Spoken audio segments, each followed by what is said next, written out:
welcome back to my channel. So today I have a video on my top recommendations for niche summer perfumes. I have so many to run through here for you.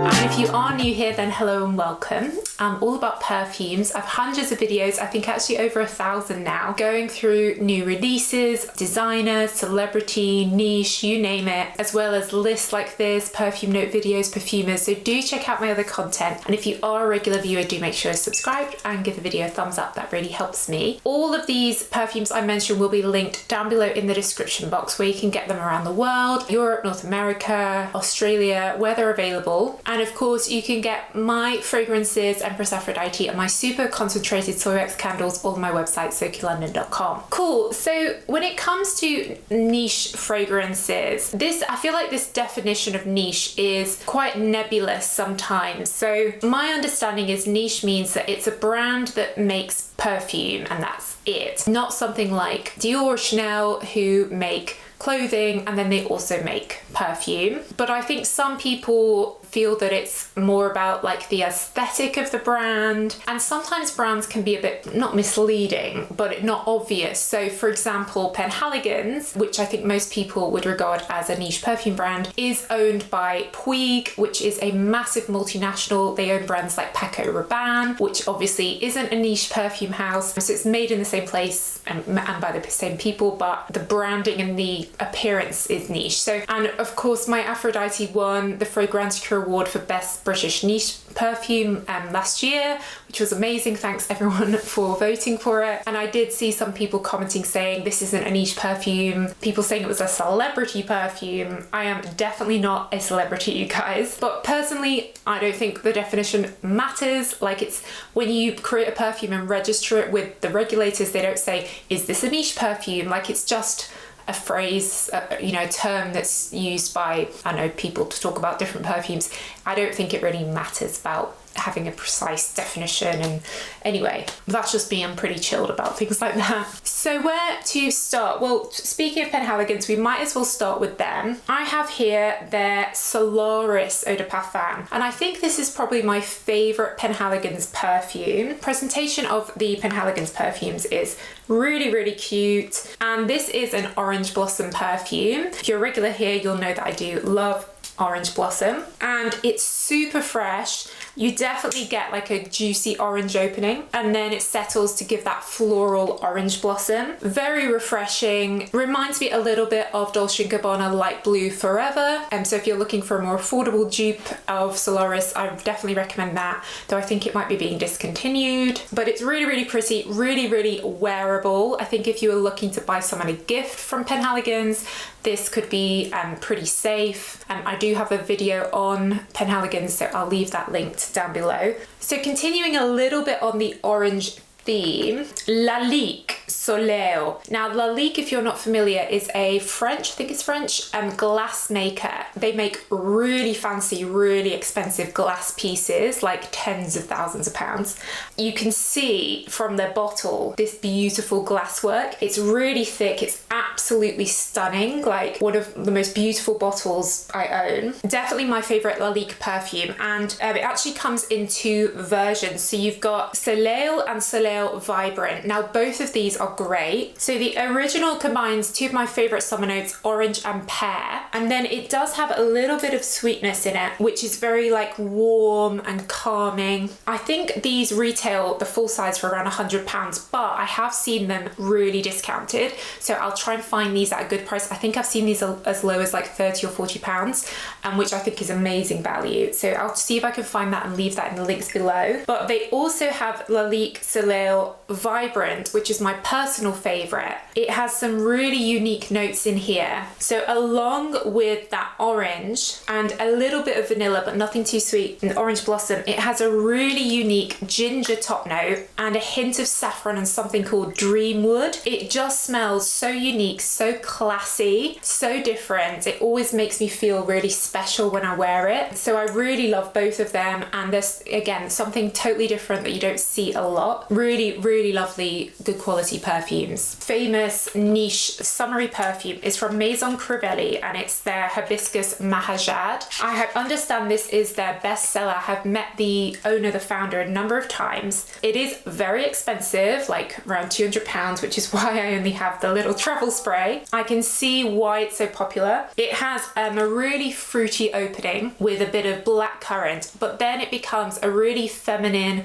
pretty rose with the hibiscus note, which is a tropical flower. And then as it settles, there's quite a warm, slightly leathery undertone. So I do believe this is very like unisex. It is an extract de parfum. It's very concentrated and it does last really well, but it is very expensive. You only need like 1 or 2 sprays of it though. Definitely my favorite from the Maison Crivelli range. It isn't all about the hibiscus. If you like hibiscus, I'd recommend Bulgari Omnia Coral, because hibiscus is a very light floral note, whereas this is really quite a strong fragrance with these deep serious notes, but then this feminine rose and then this slightly fruity black currant. So it's quite an unusual combination, but if you're looking for something that really has power and again is a little bit different, definitely worth checking this out. So next up I have Juliette Has a Gun Magnolia Bliss. This is another French brand and they have so many different perfumes. Juliette Has a Gun. This is one of their lighter ones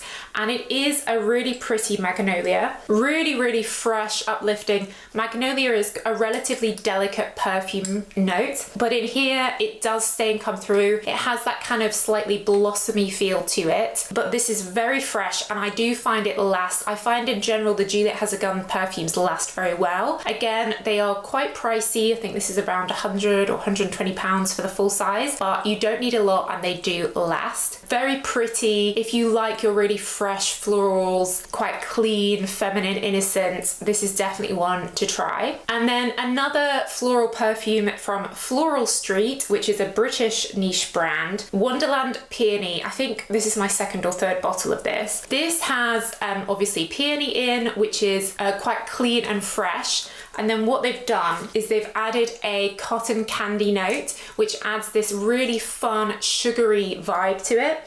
It feels really youthful, really clean, super fun. I find this really addictive. I can keep spraying it.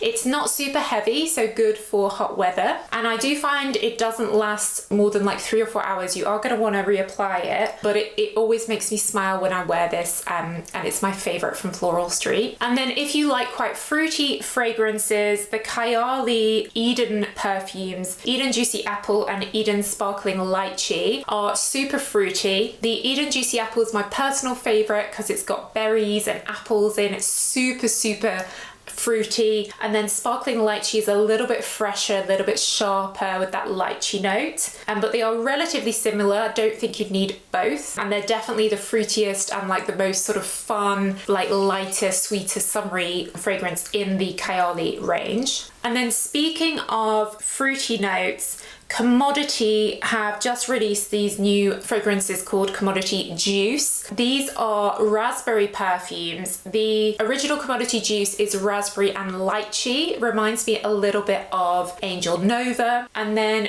a Commodity Juice Plus is a little bit more of the raspberry. There's not really the lychee, and it's a little bit stronger, and it's my personal favorite. I do have a code for the Commodity website. Use code Soki, get 10% off. But if you love raspberry, you definitely want to add this to your collection. Kind of like YSL Mon Paris, like really juicy raspberry. And then another raspberry fragrance actually from Sentier Fragrance. They're Les Marais. I only just smelled this the other week and I absolutely love it. I'm definitely gonna buy a full-size bottle. You've got raspberry and blackcurrant and then a bit of rose and jasmine. It kind of reminds me of a lighter version of Lancome's Trésor Midnight Rose, which I'm really scared is gonna be discontinued. That one's quite heavy and evening-y. This one is more fresh, daytime, really pretty. Definitely wonderful berry fans like me. And then another fragrance which is gone a little bit viral in the niche fragrance world is Acro Bake. This brand Acro is perfumer Olivier Cresps. brand, who is a really famous perfumer. He made Angel. He works for loads of different designers. And this one is a vanilla and citrus perfume, kind of like a lemon meringue. Very similar to Dolce & Gabbana Devotion, which he also created. Really like candied orange and candied lemon.